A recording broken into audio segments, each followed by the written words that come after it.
আর ঠিক এই ডাইন সাইডে এটা হচ্ছে খুলনা জেলার ডুমুরিয়া, আর ঠিক ওইটা হচ্ছে যশোরের কেশবপুর উপজেলা। হ্যাঁ, এই যে দেখেন আপনার টিলার মতন পাহাড়ের মতন উঠতে হয়। ভরত রাজার দেউলের উপরে উঠলে দেখা যায় আসলে বিভিন্ন কক্ষের প্রতিচ্ছবি। তিনটি প্রবেশ পথ দেখতে পাই, যেটি হচ্ছে আপনার পশ্চিমে, পূর্বে এবং হচ্ছে দক্ষিণে। 1800 বছর আগের কিন্তু পুরাতন ইট, এই ইটটি কিন্তু এই আমভিটা পার্ক। আর এই পার্কটির কিন্তু এরকম সরু পথ। আর ওই যে দেখতে পাচ্ছেন দূরে স্পিড বোট, আর ওটা হচ্ছে জনপতি আপনার রাশেদ ভাই।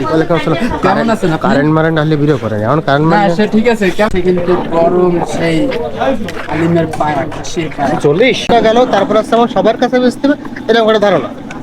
হ্যাঁ, এই জন্য আসছে ওই কাশি আলিম গেল।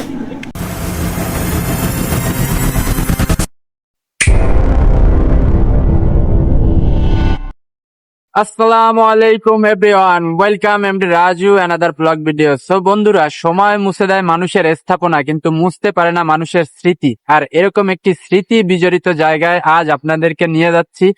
আমি আজ যাচ্ছি কেশবপুর উপজেলার গৌরীগোনা ইউনিয়নের ভরত বাইনা গ্রামে, যেই গ্রামটিতে ভরত রাজা 1500 বছর আগে আপনার একটি দেউল তৈরি করেছিল। আমরা যাচ্ছি সেই ভরত রাজার দেউলে, এবং তার সাথে যাচ্ছি ডুমুরিয়া উপজেলার আমভিটা পার্কে, যেটি পরিবেশ খুবই সুন্দর এবং মনোমুগ্ধকর জায়গা। এবং তার সাথে যাচ্ছি ডুমুরিয়ার জনপ্রিয় স্ট্রিট ফুড রাশেদ ভাইয়ের খাসির পায়ার হালিম এবং ঘুগনি।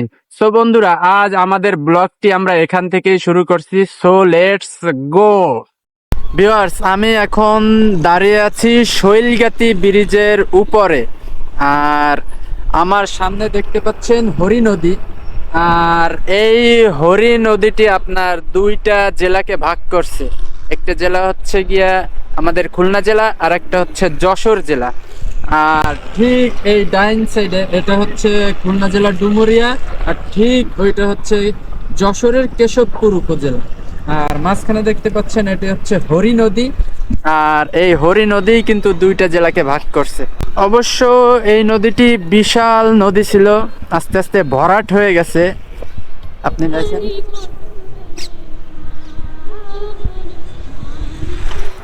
আর আমাদের বাংলাদেশের নদীগুলো এরকমই কিন্তু আস্তে আস্তে হারিয়ে যাচ্ছে, ভরাট হয়ে যাচ্ছে। কিছু নদী একদম অচল হয়ে গেছে।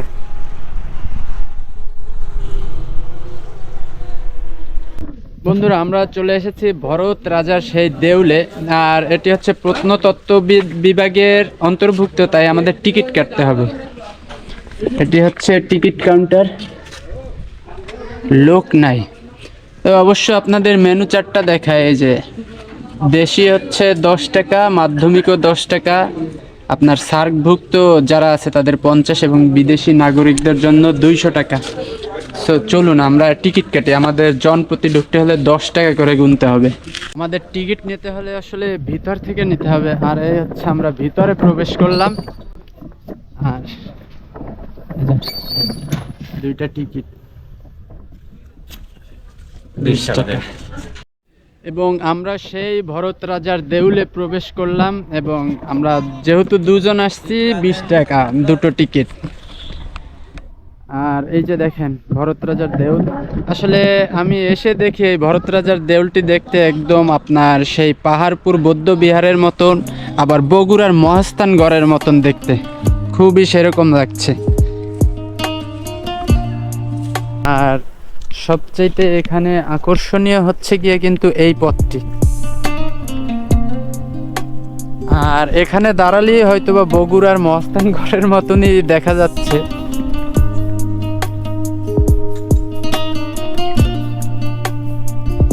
আর এখান থেকে আপনার খুব সুন্দর ভিউ আসে, খুব সুন্দর দেখা যায় কিন্তু এই ভরত রাজার দেউলটি।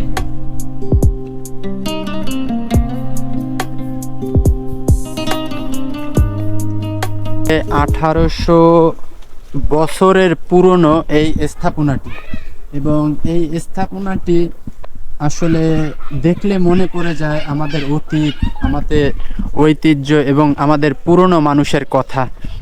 আর এই ঐতিহ্যবাহী স্থানগুলো এবং আপনার প্রত্নতত্ত্ব যে স্থানগুলো, এই স্থানগুলোনে এসে কিন্তু আসলে আমাদের পুরনো দিনের মানুষ, তাদের স্থাপনা, তাদের কাজ এবং তাদের নির্মিত যে স্ট্রাকচারগুলো, এগুলো আসলে আমাদেরকে অবাক করে। জায়গাটা খুবই সুন্দর, ভালো লাগছে। এবং এই যে দেখেন, আপনার টিলার মতন, পাহাড়ের মতন উঠতে হয়, ধাপে ধাপে ধাপে ধাপে উঠতেছে আমি।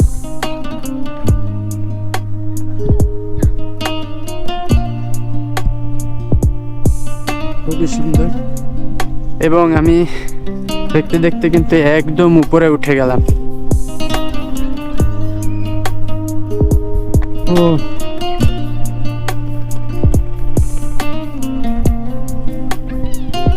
ভরত বায়না এবং ভরত রাজার দেউলের একদম সর্বোচ্চ চূড়ায় কিন্তু আমি এখন। আর আপনার এই চূড়া থেকে কিন্তু খুবই সুন্দর একটা লুক আসে চারদিক।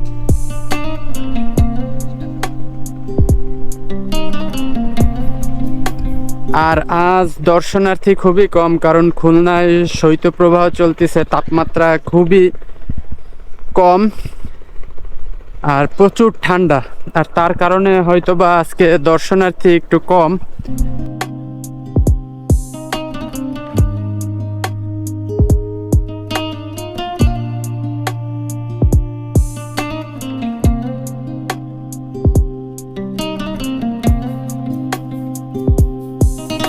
ভরত রাজার দেউলের উপরে উঠলে দেখা যায় আসলে বিভিন্ন কক্ষের প্রতিচ্ছবি আপনারা দেখতে পাচ্ছেন। এই যে এগুলো কিন্তু বিভিন্ন কক্ষের প্রতিচ্ছবি, আস্তে আস্তে কিন্তু মাটিতে ডেবে যায়। যেরকম বন্যা, বৃষ্টি, এরকম, তারপর প্লাবন, এরকম হতে হতে নাকি এই ভরত রাজার এই দেউলটি আপনার ভরাট হয়ে যায় মানুষের তত্ত্বাবধান বা দেখাশোনা না করার কারণে।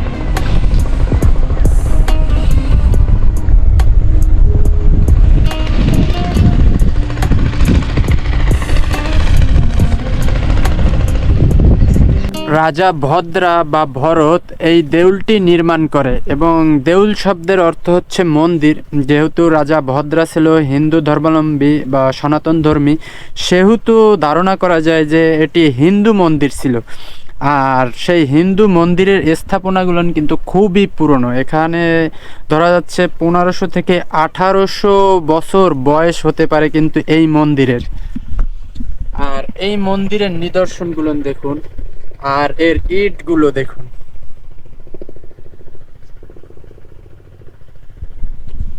আসলে এই ইট কিন্তু শুধু ইট না, এই ইট হচ্ছে শুধু আমাদের যে পূর্বপুরুষ, তাদের যে ঐতিহ্য, তাদের যে ইতিহাস, তাদের যে স্থাপনা, সব কিন্তু, তাদের স্মৃতি সব কিন্তু জড়িয়ে আছে এই ইটে।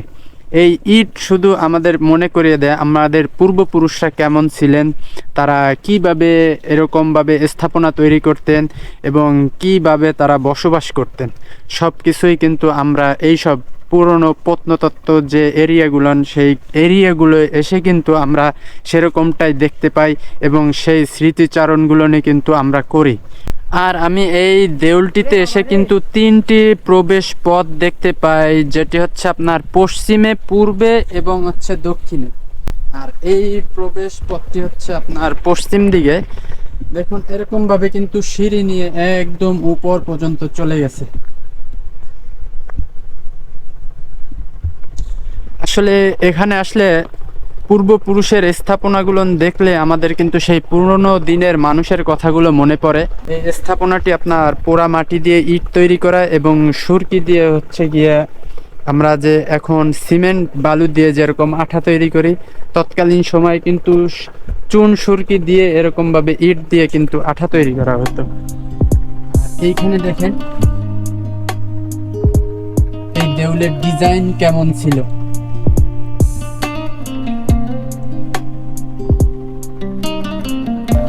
সেই সময় কেমন ধরনের ইট ব্যবহার হতো, এই যে দেখেন একদম পুরো কিন্তু পাতলা টালির মতন কিন্তু ইট। এই যে আরো দেখাই আপনাদেরকে, এই যে আপনার ঠিক 1500 থেকে 1800 বছর আগের কিন্তু পুরাতন ইট এই ইটটি। আর তৎকালীন সময়ের কিন্তু মনে হচ্ছে এরকম ইট তৈরি করতো আপনার ঠিক টালির মতন, কিন্তু বেশ ওজন। এই ছোট একটু ইটে কিন্তু প্রচুর পরিমাণে ওজন দেখা যাচ্ছে। আর সেই সময়ের মানুষ কিন্তু এরকম দালান কোঠায় বসবাস করতো। আমরা যে দালান কোঠায় বসবাস করি এরকম না, 1800 বছর আগেও কিন্তু মানুষরা এরকমভাবে দালান তৈরি করত এবং মন্দির তৈরি করত, তাদের বাসভবন তৈরি করত, এরকমভাবেই কিন্তু তারা জীবনযাপন করত। ভরত রাজা কিন্তু শুধু আপনার এরকম স্থাপনাও তৈরি করেনি, এর পাশাপাশি কিন্তু উনি অনেক আরও দেউল তৈরি করছিল, আরও মন্দির তৈরি করেছিল।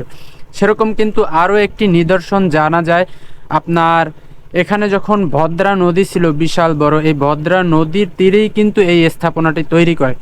এবং এই ভদ্রা নদী থেকে শিবসা নদী থেকে যে শেকের হাট, সেই শেকের হাটে কিন্তু তার একটি মন্দির তৈরি করা আছে, যেটি সুন্দরবনের ভিতরে রয়েছে এখন। সেই সুন্দরবনের শেকের হাটের মন্দিরটিও কিন্তু এই রাজা ভদ্রা তৈরি করেছিল। এবং সেই স্থাপনাও যেরকমভাবে প্রত্নতত্ত্ববিদরা যেরকমভাবে আগলে রেখেছে, এই স্থাপনাটাও কিন্তু ঠিক সেইভাবেই আগলে রেখেছে। আর এই ওই স্থাপনা দেখেন, রাজারা আগে কিন্তু খুব সুন্দর সুন্দর নিদর্শন স্থাপনা তৈরি করত। আর এগুলো এখনকার মানুষ কিন্তু দেখে সেই পুরনো দিনের স্মৃতিচারণ করে। চলে আসলাম আমভিটা পার্ক, ডুমুরিয়া উপজেলার রংপুর ইউনিয়নের আমভিটা রামকৃষ্ণপুর গ্রামে। আর পার্কটি মোটামুটি খুবই নিরিবিলি দেখতে পাচ্ছি আর খুবই সুন্দর। আমার মাথার উপরে দেখেন ছাতা, আর এবং এই দুই সাইডে প্রবেশ মুখ এটি, আর দুই সাইডে আছে আপনার এরকম ফুল বাগান, খুবই সুন্দর ফুল। বসন্তের আগে এই যে গন্ধরাজ ফুল কিভাবে ফুটছে দেখেন।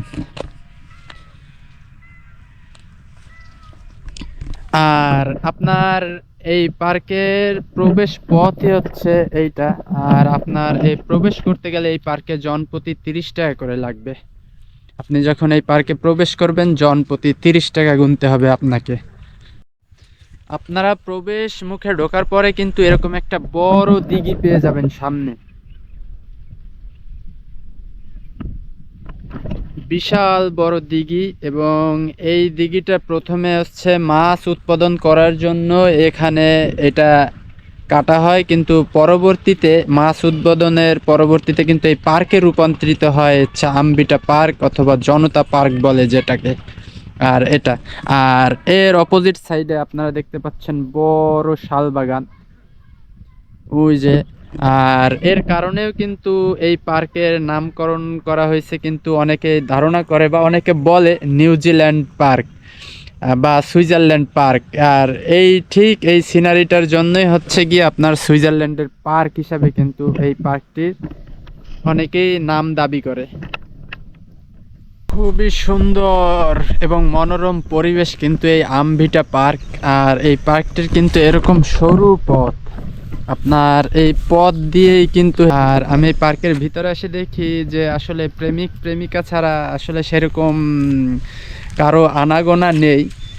আর এখানে পিকনিক স্পটের খুবই সুন্দর জায়গা আছে, কিন্তু এখন পর্যন্ত মনে হয় সিজন নাই, তার কারণে আমি লোকজন দেখতে পাচ্ছি না এই পার্কে। আর এই পার্কের কিন্তু এরকম খুব সুন্দর সুন্দর আপনার লেক আছে, যে লেক বা ঘের বলেন। এই পার্কটার প্রথমত হচ্ছে মাছ উৎপাদন করার কারণে এই পার্কটার এরকমভাবে তৈরি করা হয়, পরবর্তীতে এটা পার্কে রূপান্তরিত হয়।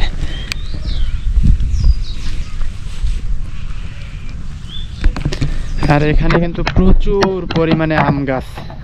আমি এখন আছি আমভিটা পার্কের পিকনিক স্পটে। আপনারা দেখতে পাচ্ছেন এই যে এই মাঠে পিকনিক স্পট। আপনারা যারা আসবেন এই মাঠে পিকনিক করতে হবে। আর আপনারা যদি অনুষ্ঠান করেন তার জন্য কিন্তু এই একটা থিয়েটার স্পট বানানো হয়েছে। এখান থেকে আপনারা যখন খেলাধুলার আয়োজন করবেন তো তার গিফট, নাচ গান, তারপরে অনুষ্ঠান করার জন্য এই জায়গাটা ব্যবহার করতে পারবেন। আর তার সাথে থাকবে কিন্তু এরকম বিশাল বড় একটা মাঠ। আর এই মাঠে আপনারা পিকনিক, খেলাধুলা সহ অন্যান্য যাবতীয় অনুষ্ঠান কিন্তু এই জায়গায় আয়োজন করতে পারবেন। আমি আম্বিটা পার্কের যে নৌকাটিতে বসে আছি, এই নৌকায় আপনারা চড়তে পারবেন আধা ঘন্টা 30 মিনিট 100 টাকা করে। এই যে নৌকা, এই নৌকায় 100 টাকা করে। আর ওই যে দেখতে পাচ্ছেন দূরে স্পিড বোট, আর ওটা হচ্ছে জনপ্রতি আপনার 20 টাকা করে আপনার। আর সর্বনিম্ন 10 জন হতে হবে, 10 জন হলে এই স্পিড বোটটা আপনারা 20 টাকা করে কিন্তু চড়তে পারবেন। এই আমার পিছনের পুরো এই দিঘিটি এক রাউন্ড। আর যদি 10 জনের ভাড়া আপনারা একজন দিতে পারেন 200 টাকা, তাহলে আপনারা কিন্তু এই স্পিড বোটে চড়তে পারবেন। সর্বনিম্ন 10 জন লাগবে। আর আপনার এই নৌকাটিতে আধা ঘন্টা 100 টাকা। আর একটা আছে প্যাডেল বোর্ড, যার 2 জন 50 টাকা করে আধা ঘন্টা। বন্ধুরা, আমি চলে আসলাম কিন্তু সেই ডুমুরিয়ার জনপ্রিয় স্ট্রিট ফুড রাশেদ ভাইয়ের খাসির পায়ার হালিম খেতে, এবং আমি আছি এখন ডুমুরিয়া থুকরো বাজারে। আর এবং সেই বাজারেই কিন্তু গড়ে উঠেছে রাশেদ ভাইয়ের সেই ঘুগনি অ্যান্ড খাসির নলার হালিম। দেখি চলেন ভিতরে যাই, কি কি বিক্রি করে ভাই এবং কি কি খাওয়া যায় এখানে। আসসালামু আলাইকুম রাশেদ ভাই। ওয়ালাইকুম আসসালাম। কেমন আছেন আপনি? কারেন্ট মারেন্ট আসলে ভিডিও করেন, এখন কারেন্ট না মারেন্ট। সে ঠিক আছে, কেমন আছেন আপনি? আলহামদুলিল্লাহ। এই যে হচ্ছে রাশেদ ভাইয়ের, এটা কি ডাইল ভাই? রাতে বসে আছে গোশ। আর যার জন্য ভাই বিখ্যাত এবং প্রচুর প্রিয়, মানে জনপ্রিয়তা অর্জন করছে এই সেই খাসির পায়ার হালিম, এই খাসির পায়া খুবই সুন্দর। এবং তার সাথে কিন্তু বিক্রি করতেছে আপনার এই যে এইখানে কি ভাই, চটপটি? না, এটা ঘুগনি। এটা ঘুগনি। আর আর এই সাইডে আরেকটা জিনিস দেখা যাচ্ছে আপনার, হয়তোবা ঝালমুড়ি আর ফুচকা। এখানে কি ঝালমুড়ি বিক্রি করেন না? ঝালমুড়ি আর ফুচকা সবই তো রাশেদ ভাই না? সবই রাশেদ ভাইয়ের। রাশেদ ভাইয়ের হচ্ছে এই 3টা আইটেম, এবং এই 3টা আইটেমের ভিতরে কিন্তু অনেকটা আইটেম কিন্তু। খাসির পায়ের হালিম আপনি কয় টাকা করে বাড়তে নিচ্ছেন? খাসির মগজ দিয়ে পায়া দিয়ে 200 টাকা, শুধুমাত্র পায়া দিয়ে হালিম দিয়ে 150 টাকা, নর্মাল হাড্ডি এবং মাংস সহ হালিম 80 টাকা। বিস্তারিত লেখা আছে। বিস্তারিত এই হচ্ছে ভাইয়ের বিস্তারিত মেনু চার্ট। কি অবস্থা ভাই? শীতে অবস্থা বেশি একটা ভালো সে না ভাই। কিন্তু আজ আমার সাথে কিন্তু সকাল হইতে আছে, আর তার কিন্তু প্রচুর ঠান্ডা লাগছে আজকেরা, খুবই ঠান্ডা খুলনায়। আর এই কি খাবা? সূর্যের মুখ দেখা যায়নি বললেই চলে। আর এই যে কি খাবা? এই যে দেখি একটু টেস্ট করি।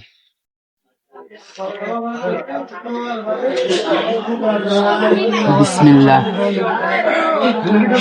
আপনারা রাশেদ ভাইয়ের খাসির পায়ার হালিম যদি অর্ডার করেন, আমি 150 টাকার একটা অর্ডার করছি, ঠিক এই সাইজের কিন্তু পায়া দিবে 2টা।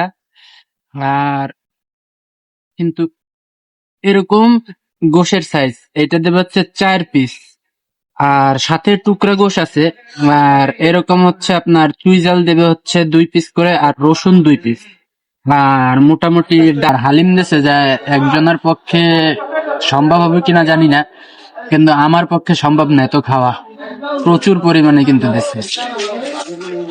আমরা এতক্ষণ কিন্তু রাশেদ ভাইয়ের হালিম খেলাম, এবার রাশেদ ভাইয়ের সাথে কথা বলবো, যে রাশেদ খাসির পায়ের হালিম এবং খাসির পায়ের যে হালিম এবং ঘুগনির দোকানের অনার রাশেদ ভাই।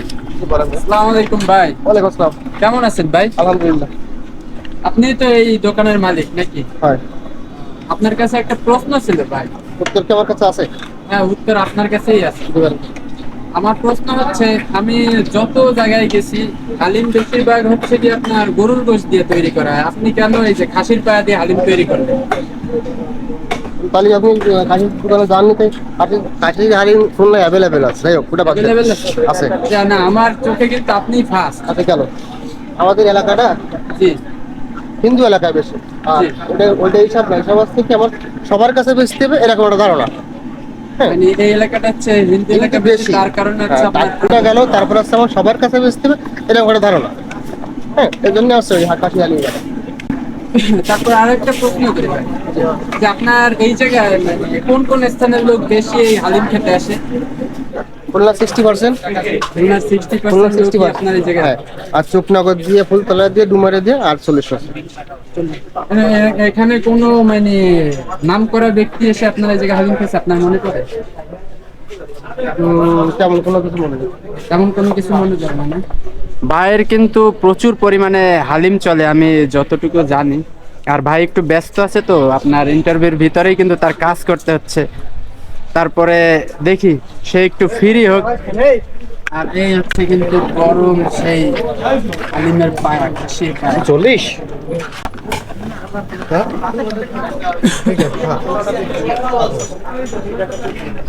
রাশেদ ভাই, আপনার কাছে আরেকটা প্রশ্ন ছিল আপনার ব্যবসায়ী কেন্দ্র করে। বলেন আপনার মানে প্রতিদিন কয় ডেক হালিম চলে? ভাই এখন শীতের সময় হালিম এক ডেকে নিয়ে আইছি, আর 2 মাস গত হালিম ব্যস্ত হচ্ছে 3 ডাক 4 ডাক। শীতের সময় আপনি তো আড়াই যাচ্ছেন, তো আসবেন কি রে? হ্যাঁ। হালিম এমনিতে প্রতিনিয়ত হচ্ছে শুক্রবার দিন 60 কেজি 65 কেজি হালিম চলে, আর শুক্রবার বাদে 30-35 কেজি চলে। বেচা কিনা হয় 50 55 60, এখন আসছে 30 25 26 এরকম। সর্বোচ্চ হালিম বেচছেন কয়? সর্বোচ্চ কয় ডাক বেশি? 6 ডাক বেশি ঈদের সময়, ঈদের সময় 6 ছয় ডেক ডেক, সাত ডেক পর্যন্ত বিক্রি করছেন, তাই? বা কোনো অনুষ্ঠান হলে। যে তার কিন্তু প্রচুর পরিমাণে কিন্তু হালিম চলে, আর তার হালিমের দোকান হচ্ছে ডুমুরিয়া থুকরো বাজারের ভিতরেই। কিন্তু সে হালিম বাদে কিন্তু আপনার যে ভাই ধন্যবাদ দেবো না। ঘুগনি কিন্তু আমাদের স্বাদ খেয়ে কিন্তু সে পজিটিভ রেজাল্ট দিছে। তার সাথে আছে কিন্তু আপনার খুবই সুন্দর এবং সুস্বাদু চুই ঝালের মুড়ি। আসসালামু আলাইকুম ভাই। ভাই সর্বনিম্ন মুড়ি মাখা কয় টাকার বিক্রি করেন? 20 টাকা। 20 টাকা। এতে কি কি দেন? এই সবগুলোই আছে, যে মশলা আছে, ছোলা আছে, আর এমনি মনে করেন যে 30 টাকার যদি নেন হ্যাঁ। তাহলে ডিম পাবেন, আর সালাদ পাবেন। সর্বোচ্চ সর্বোচ্চ 50 60। 60-60 এর ভিতরে কি দেন আপনি? 60-এর ভিতরে রসুন থাকে, এটা ফুল ডিম থাকে। ফুল ডিম, রসুন আর চুই ঝাল আর মুড়ি এর মিলে। তা আমাকে 20 টাকার হালিম দেন সর্বনিম্ন। হালিম বলি কেন, আপনি মুড়ি দেন 20 টাকার। হ্যাঁ,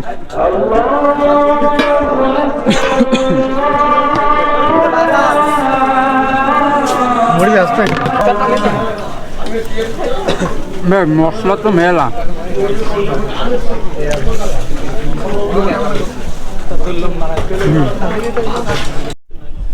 সো বন্ধুরা, আজকের ভিডিও আমরা এই পর্যন্তই শেষ করছি। আর আপনারা যারা আমাদের এই চ্যানেলটিতে নতুন, তারা অবশ্যই চ্যানেলটি সাবস্ক্রাইব করবেন, লাইক করবেন এবং শেয়ার করবেন। সো তাহলে আজকের ভিডিও এই পর্যন্তই শেষ। আল্লাহ হাফেজ।